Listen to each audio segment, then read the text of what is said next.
তারপর আমি বলছি আপনাদের মহিলাদেরকে গিয়ে আজকে মেসেজটা দিয়ে দিবেন।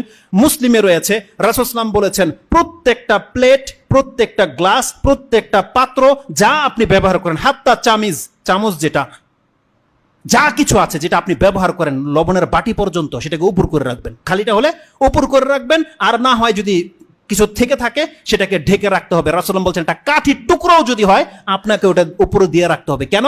রাসূলুল্লাহ বলছেন প্রত্যেক বছরে একবার আকাশ থেকে বালা মুসিবত নাজিল হয়। যদি কোনো পাত্র খোলা থাকে সেই পাত্রতে সেই ভাইরাস পড়ে যায় আর মানুষ আক্রান্ত হতে পারে। এই হাদিসটা মুসলিমে রয়ে গেছে। এজন্য তাদেরকে বলবেন সন্ধ্যা হলে ঘরের দরজাগুলোকে লাগিয়ে নিতে এবং হাত ধোয়া ছাড়া যেন কোনো কিছু স্পর্শ না করে। বাচ্চাদেরকে প্র্যাকটিসিং করাতে বলেন, আর প্রত্যেকটা খাদ্যের পাত্র সেটাকে ঢেকে রাখতে বলবেন। আপনাকে যদি একটা গ্লাস পানিও কেউ এনে দেয় সেটাকে বলবেন যে ঢেকে নিয়ে আসতে।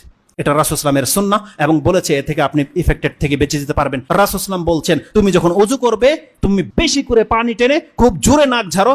তার মানে কোনো ব্যক্তি সিয়াম নেই, রোজাদার নেই, তার মানে কতটা প্রেসার দিতে বলেছে এই ক্ষেত্রে যে পানি তোমার হলকে চলে যাক, এত বেশি তুমি পানি টানো এবং নাক ঝাড়ো, এটা একান্ত জরুরি। দ্বিতীয়ত রাসূল সাল্লাম কি বলেছে, যখন কোনো ব্যক্তি ঘুম থেকে ওঠে সেজন্য তার হাতটাকে পাত্রে সরাসরি না ডুবিয়ে দেয়। কেন? কারণ তুমি জানো না রাতে তোমার হাত কোথায় ছিল।